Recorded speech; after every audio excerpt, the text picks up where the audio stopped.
On the 10th of July 1856, a genius was born.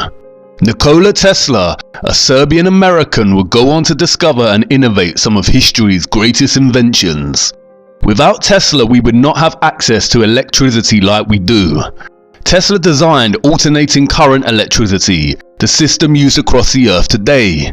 He created the Tesla coil, which is still used in radio technology today.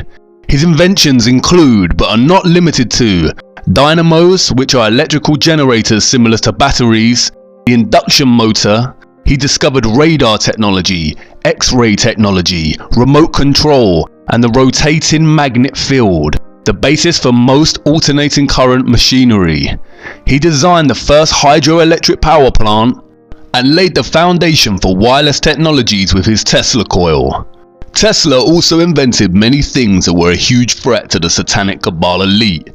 He invented the Death Ray, a device capable of generating an intense targeted beam of energy that could be used to dispose of enemy warplanes, foreign armies, and anything else you rather didn't exist. The Death Star in Star Wars riffs on this invention. He invented something called an oscillator, a device that when he attached it to an office nearly shook down the entire building and everything around it. In other words, a device that can deliberately cause earthquakes. Apparently Tesla destroyed it with a hammer. With funding from Illuminati puppet J.P. Morgan, Tesla designed and built Wardenclyffe Tower, a gigantic wireless transmission station. Morgan thought Tesla was designing him a wireless tower that could transmit messages across the world. Tesla, however, had other ideas. He intended it to be the source of transmitting free, wireless energy throughout the world. Imagine the Illuminati cabal's panic. No more fossil fuels and oil. They would never permit Tesla to disrupt a major branch of their control over the people. So Morgan stopped the funding and the project ended in 1906. Interestingly, he also invented a flying craft, very similar in design to what we call flying saucers or have come to know as a UFO. It was to be powered by free energy and met the same fate as Wardenclyffe Tower. The aviation and motorcar industry was just too profitable to the Illuminati cabal. Most importantly, out of all his contributions to humanity is the Tesla coil. Tesla used it to study fluorescence, X-rays, radio, wireless power, and electromagnetism in the Earth and its atmosphere. Tesla understood that the Earth itself is magnetic, and that it can generate electricity or electromagnetism by utilizing frequencies as a transmitter. He famously said, "If you want to find the secrets to the universe, think in terms of energy, frequency, and vibration." And Tesla discovered free energy by figuring out the exact electromagnetic frequency of the Earth itself. The Earth's electromagnetic frequencies was predicted by physicist Winfried Otto Schumann and would later be named the Schumann resonances, a spectrum of peaks in the low frequency of Earth's electromagnetic field spectrum. The Earth's fundamental frequency, we are told, is 7.83 Hz. Frequency is the number of occurrences of a repeating event per unit of time. Frequency is measured in Hertz, which is equal to one occurrence of a repeating event per second. It is used as an important parameter in science and engineering to specify the rate of oscillation and vibration of a specific phenomena, such as audio waves, radio waves, and light waves. We are indoctrinated with the heliocentric globe life from very early on in our education. And although we are taught about the importance of electromagnetism in physics class, it is usually in the context of engineering, of building motors and electrical systems. What is less emphasized in our education, however, is the inextricable relationship between electromagnetic frequencies and vibrations with all living matter. At this stage in the series, I know I have your attention, and you are probably warming to the reality that our Earth is a flat plane and not a globe. But our globe indoctrination is so thoroughly established that you are probably still imagining the Big Bang as the Earth's beginning, and that the Sun and Moon are giant spheres spinning above us, locked in some kind of orbit depending on gravity. So I need to show you the mechanics of how this is all possible in the first place. We will leave the why for later. The best place to start is where we left off. We spoke about the firmament and there being water above. We explored the notion that the stars and planets are not spherical balls of rock and burning gas, but dancing glimpses of light interacting with the waters above the firmament. Japanese scientist Masaru Emoto came up with an innovative new way to capture the form of water. He titled this work Messages in Water. Emoto would take samples of water in petri dishes and freeze the water at -25 degrees. After a few hours, Emoto would analyze the frozen water under a dark field microscope with photographic capabilities in a lab at a constant temperature of -5 degrees. Emoto tested out different audio frequencies and human sound vibrations on each sample. He focused on the way human vibrational energy, thoughts, words, ideas and music affect the molecular structure of water. Let's look at his results. This photo shows the beautiful geometric design of the Shimanto River, the last clean stream in Japan. Notice the beautiful geometric form, similar to that of a snowflake. This one is of Mount Cook's glacier water in New Zealand. This is a photo from the fountain at Lourdes, France. This one, however, is from a highly polluted river. Look at the comparison of polluted water with clean river water. Emoto decided to see how music affected the shape of water. He placed water between two speakers for several hours while playing different music. Here is Beethoven's Pastorelle.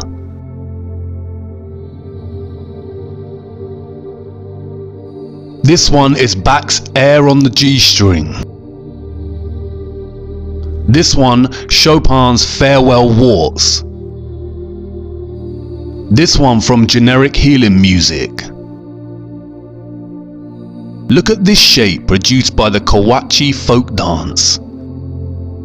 This one shows the result of heavy metal music. Like before, here is a comparison of metal and healing music. Emoto took the experiment a step further. He decided to look at the effect of human words and phrases spoken into the water, and by writing these words down and taping them to the glass overnight. Here is thank you. Here is love and appreciation. This one shows the effects of you make me sick, I will kill you. Again, a comparison. Very different geometric forms through intention. Here is a photo of very polluted water from the Fujiwara Dam. Here now is the same water, but after a prayer is spoken to it. Prayer, sound coupled with intention, has literally changed the water's entire molecular structure. Emoto's work not only demonstrates the diversity of the molecular structure of water and the effects of the environment on the water itself, but that sound frequency and vibration has a strong effect on its structure. Considering our bodies are composed of at least 80% water, perhaps we should be a little bit more careful as to the sounds we expose ourselves to. But this is where it gets really interesting. There is a field of activity called somatics, which applies different sounds and vibrational frequencies to matter and water. In somatics, a metal plate called a Chladni plate attaches to the top of a speaker. If you spread sand across the top and play different frequencies, it produces some very interesting results. The same experiment can be applied to water bowls. Look.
You already know where I am going with this, so watch.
Everything owes its existence solely and completely to sound.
I know what you want to say. That's great, but it doesn't actually explain what the stars and planets are. And if there is water up there, then why is the entire firmament not vibrating with such light patterns? Have a little look at what they were able to produce in a lab.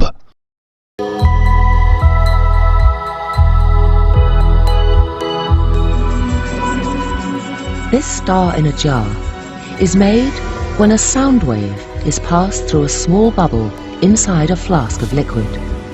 And this sound wave makes the bubble do something remarkable.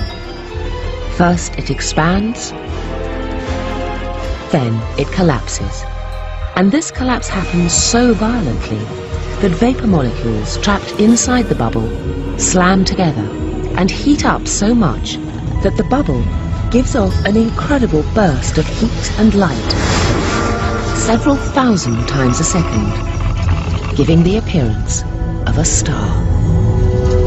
You see, it is highly likely that the actual firmament is made from some kind of electromagnetic medium, and its frequencies generate pockets of somnolescence that display the vibrational frequency of the firmament through their dancing, shifting sacred geometry and color shifting light frequency. Yes, that's right, color has its own designated frequencies.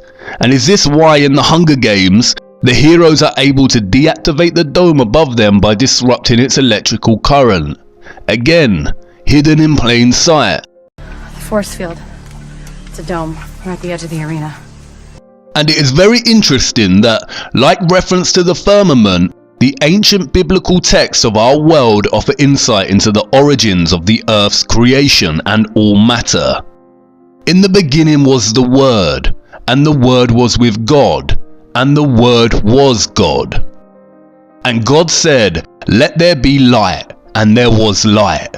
God saw that the light was good, and he separated the light from the darkness. God called the light day, and the darkness he called night. And the evening and the morning were the first day. And God said, "Let there be a firmament in the midst of the waters, and let it divide the waters from the waters." And God made the firmament, and divided the waters which were under the firmament from the waters which were above the firmament. And it was so. And God called the dry land earth, and the gathering together of the waters called he seas, and it was good. You see, the emphasis here is on God's word. God spoke the world into being, and it was so. Words, speech, sound, vibration. Whether God is a man-like being, I do not know. But in light of the way vibration and frequencies influence the entire shape and formation of matter, we can see that this passage is most likely very accurate. And it really is a case of understanding the micro and the macro, from the tiniest to the largest. Just like the small amount of water contained within a bowl can resonate beautiful geometric shapes, so do the stars. Have a closer look at this somatic sound pattern produced by frequency. This is exactly the same shape and formation we see in conceptual representations of the flat Earth in the United Nations and Gleason's map. Again, the micro and then the macro. It is vibration and frequency governing the shape and form of matter. Perhaps crop circles, with their perfect geometry, form from strong vibrational bursts from somewhere above, just in the same way that shapes form in frozen water. When applying somatics to the dolphin's sonic communication, we see similar geometric shapes. They are even starting to compile a dolphin alphabet from this. And you see the same geometry in nerve cell regeneration. Again, the micro and the macro. God spoke and it was so. But we need to pause. We are only focusing on the mechanisms of our electromagnetic world of frequency and vibration right now. We will address the why this is all here and how it came to being in a later episode. Electromagnetism also perfectly explains how our sun and moon work on flat Earth. As mentioned previously, the sun and moon are not spherical bodies of rock or gas. They are disks that rotate our Earth much like a clock, but in a coil-like spiral dictating the seasons and climates as they go. When the sun is beyond the equator ring, the northern hemisphere experiences summer and the southern hemisphere experiences winter. Inversely, when below the equator, the southern hemisphere experiences summer and the northern hemisphere experiences winter. But up until this point, we have not explored how our celestial bodies of light can actually travel in such a clockwork fashion. And as gravity is a hoax, this mechanism becomes even more mysterious. But again, electromagnetism and engineering holds the answer. We are told that the Earth's magnetic field extends from Earth's interior out into space, where it interacts with solar wind, a stream of charged particles emanating from the sun. We are told that the Earth tilts on an axis, and it is as if there was an enormous bar magnet placed at an angle through the center of the Earth. Mostly, this is all lies, but there is a strong magnetic presence on Earth, and it appears to be located in the north, and that's why compasses point north. On our flat plane, however, north is actually center. South is the entire continent of Antarctica, the ice wall, and east and west the circular rotation around the north center with the south on its exterior. That's why it can seem that you are traversing the entire Earth when traveling east in a straight line. You end up where you started not because the Earth is a globe and you are traveling in a straight line, but because when you keep the compass pointing to the east, you are in effect traveling in a circle. Let's now have a look at electric motors. Magnetism, you will know that the opposite poles of magnets attract and the like poles repel. You may also know that a magnetic field appears when current flows in a conductor. Briefly connecting this wire to a battery deflects the compass's needle. Electricity creates a magnetic field. This effect can be used to create an electromagnet. This coil is the electromagnet in our simple motor. Connecting a AA battery, we can see the magnetic force from the coil moving the magnet in the compass.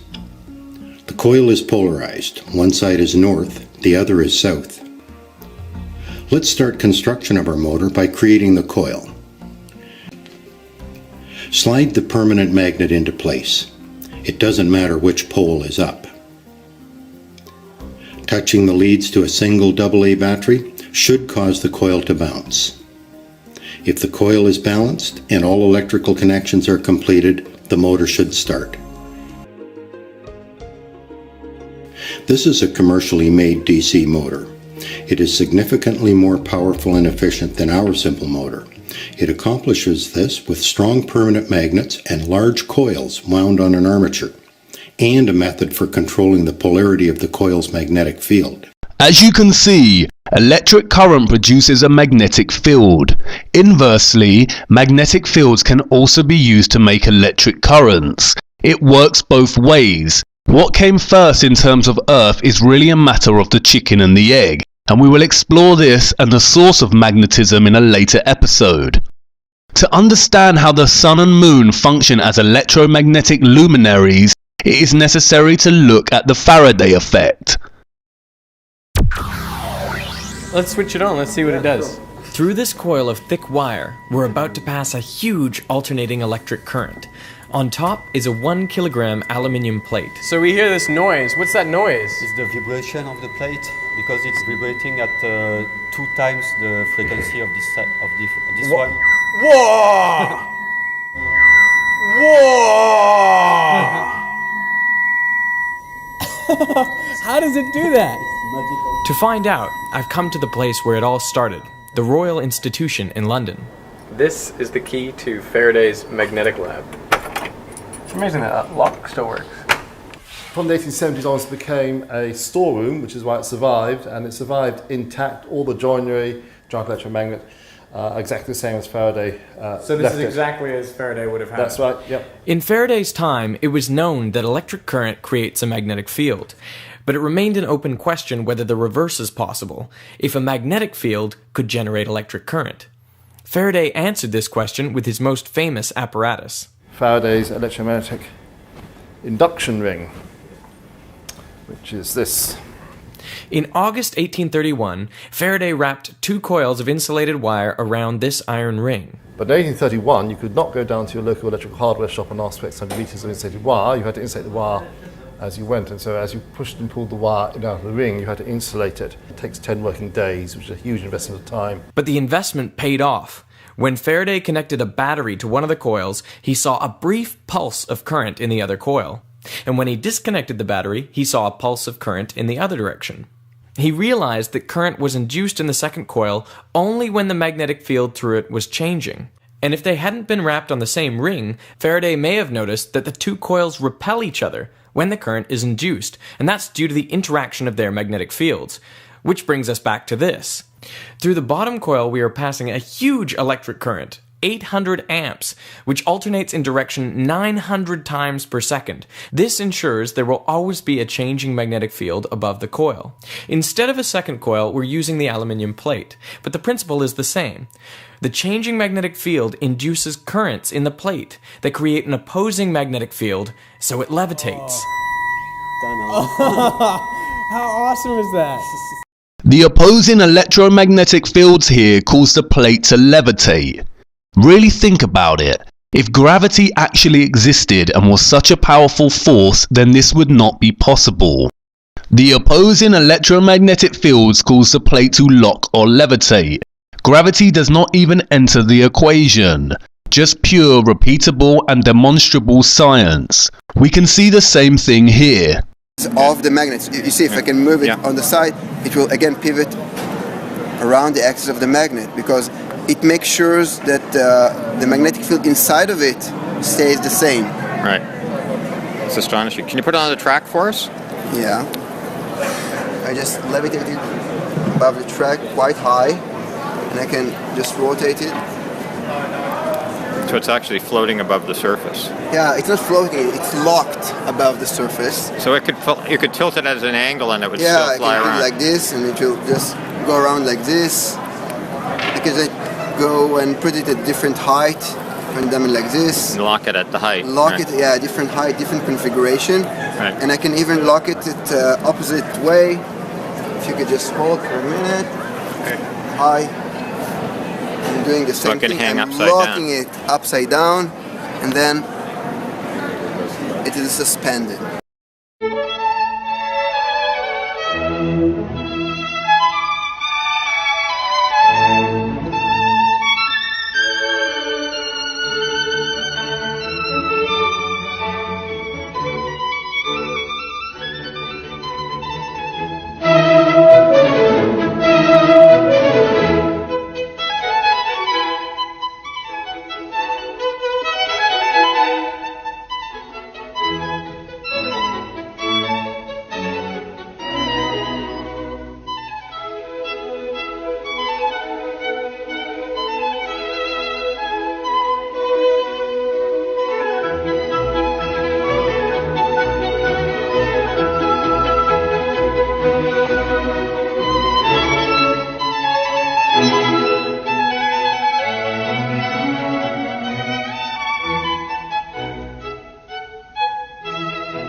The disc here is locked and can traverse uninterrupted over the circle of magnets. In the same way here we see it work inversely via quantum locking. the disk traverses locked underneath the magnets. This is how the Sun and Moon work on flat Earth. They are locked via the Earth's self-generating magnetic fields, and which takes the form of a spiral coil. And I know you're probably thinking that this is fascinating, but it still doesn't explain how the Sun and Moon luminaries are powered. We see them journey over our earthly plane, but how are they illuminating the Earth? We don't see any wires. And this is where Tesla becomes important. The Tesla coil works in a similar way. As you can see here, the metal foil paper circles the Tesla coil tower in a circular motion due to electromagnetism. But the Tesla coil laid the foundations for wireless technology and what is called free energy. Tesla viewed the Sun as an immense form of electricity, positively charged and with the potential of some 200 billion volts. As we have seen, a magnetic field can produce electrical currents, and in theory, with the right mechanical setup, we should be able to produce free energy. Of course, the satanic elite stopped free energy because there is no money in it, and the progress we could make would pose a huge threat to the levers of control they have placed upon us. But Tesla was en route to inventing it. Look at this mini Tesla coil.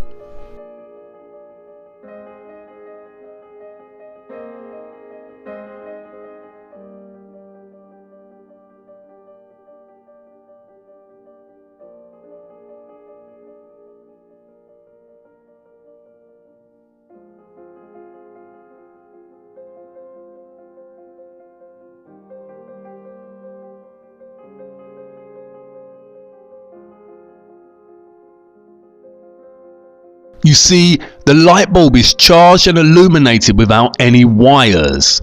The intense magnetic field has produced an electrical current. So let's go back to the Faraday effect example and see what happens next. This current is not only good for levitating the plate, it can also make light bulbs glow. A gift. Oh, thank you. Oh, that is cool. Not too close because it will burn the arms. Can I put it there? Yep. And just as current in a toaster element heats it up, the induced current in the plate dissipates its energy as heat. And some water too.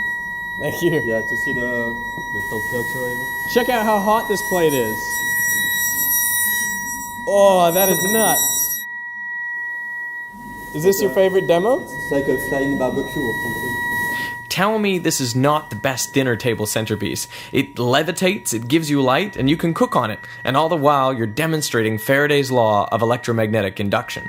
The light bulbs are illuminated without any wiring because of the electromagnetic field.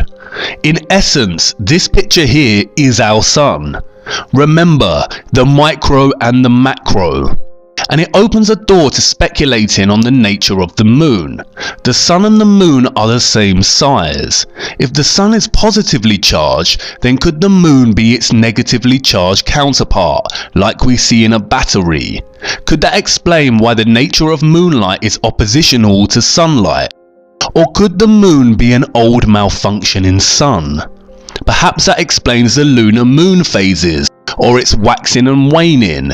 Is it trying to charge and generate enough power to become an intense positive charge luminary like the Sun, and as it generates to its full moon phase, it malfunctions and begins charging down, or waning? The notion that our Earth is a flat plain disk isn't looking like such nonsensical drivel anymore, is it? Electrical energy, frequency and vibration is literally everywhere on Earth. It is omnipresent, omnipotent, and most likely omniscient. And the Earth functions as an energy plate, much like what Tesla created with his purple energy plate, or coil as an electromagnetic base. We are all used to magnificent, frightening displays of electricity in our skies in the form of lightning. But did you know that there is an entire electroscape above the clouds? Scientists took a plane above a huge electric storm to document this. They call them sprites and elves. Look. As soon as it gets dark, thunder begins to reverberate around the airport. the researchers board the planes on what looks like a promising night. At 9 p.m., the two jets take off. They're heading for thunderclouds 120 miles away that are vigorously producing lightning. The cabin is in constant communication with Yair and Lyons at Yucca Ridge. Essentially, they want some kind of a central location. He evaluates the data and gives the pilots the latitude and longitude of large thunderclouds where sprites might appear. For reference, we'll be on this data collection run for about 10 minutes. Did you get it? For an instant, a giant red flash appeared. On replay, they can see beautiful shafts of light thrusting upwards towards space. The mysterious sprite in all its glory. Then, the sprites keep coming. Yeah, we got Sprite. On board, the team reviews the stunning and unique images. This sprite was shaped like a mangrove tree. It's been captured in more detail than any sprite until now. Just like its name, this sprite evokes a fairy with wings.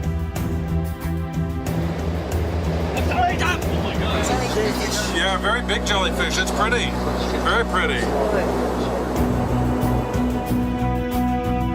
It indeed looks like a jellyfish with many tentacles. Sprites of many different forms appear, one after another.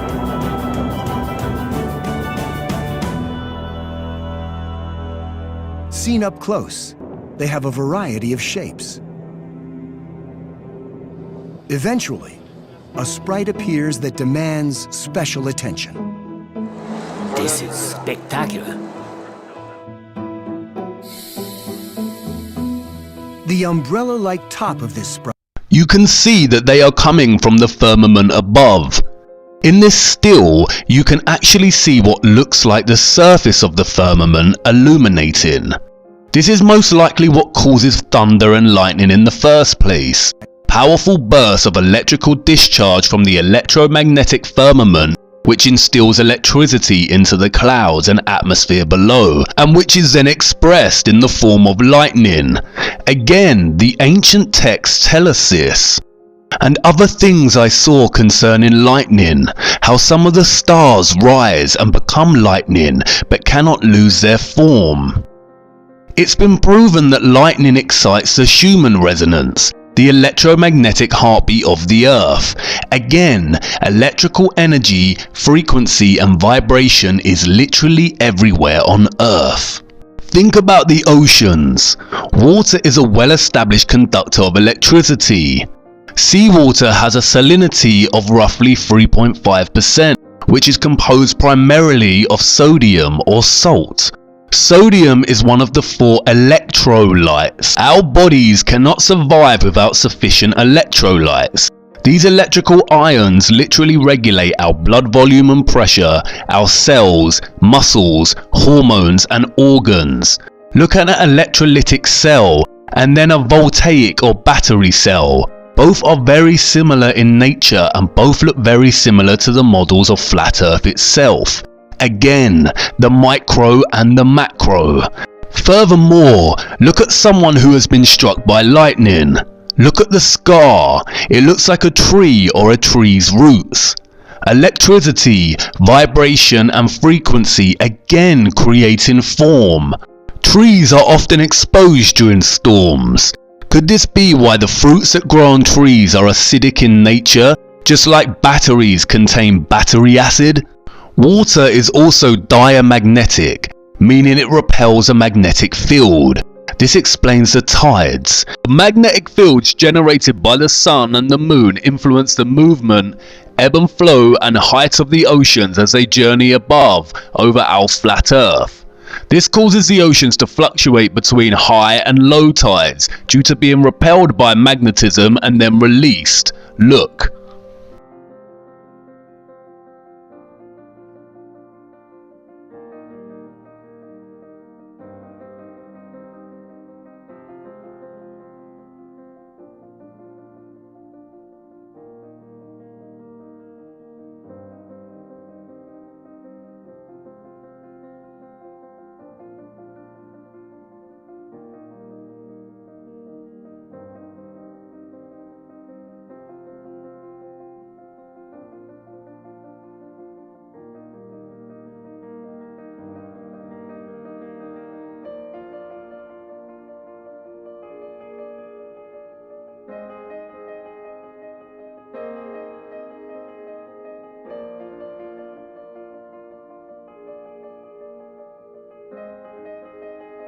Just like our voices influence the geometrical shape of water's molecular structure, God's voice formed our world. The earth and everything contained within it is a manifestation of divine sound. The evidence for creation is literally everywhere, and the driving force is energy, vibration, and frequency. We often think of the natural world as the antithesis to our cities that run on electricity. The reason our human-generated energy feels so at odds with nature is because, in many ways, it is very unnatural. We are bombarded with very strong electromagnetic fields generated by cell towers, wireless internet, and smartphones constantly. What the Bull believers don't realize is that satellites are just another hoax. We are told that there are over 2,000 satellites orbiting the Earth, most of which exist within low Earth orbit. So where are the satellites in the recent Blue Marble images? All our images of satellites are either computer animation or CGI. There is no cloud of information above us. The real cloud you see is under the ocean. As Time magazine has already told us, there are over 300 undersea cables and that they carry 99% of the world's intercontinent data. The rest of our data is carried by the thousands of cell towers everywhere. Cell towers are responsible for our wireless internet and smartphones via unnatural electromagnetic frequencies, or what is known as EMFs. There are no satellites, it's just another lie, and it seems like there is no end to their lies. There was a reason the satanic complex started panicking when theories arose that 5G was causing COVID-19. While this is not entirely true, it is irrefutable that the constant exposure to high EMFs is affecting our natural synchronization with the Earth's own electromagnetic field. Our bodies run on electrolytes, and if we are continually exposing ourselves to high amounts of EMFs at such a close range, it will inevitably start affecting our health. Eventually, the sodium-calcium channels in our body will become dysfunctional and disease will occur. They panicked because the COVID-19 5G theory drew everyone's attention to the harmful effects of intense EMFs on our bodies. And it isn't just us. Recently, scientists are becoming aware that our cell towers, which generate vast amounts of EMFs, are beginning to affect the birds, trees, and insects. An example of this is the bumblebee. The artificial and abundant electromagnetic waves from our proliferating grid of wireless technology is not only disturbing the bee's natural navigation abilities, the bee navigates via magnetic fields, but it is also causing bee populations to decline worldwide. This is a real shame, as it is the bumblebee that holds the key to unlocking one of the biggest secrets of all time. So enormous in size it is on par with the firmament. I need you to fasten your seatbelts and follow me to the next episode.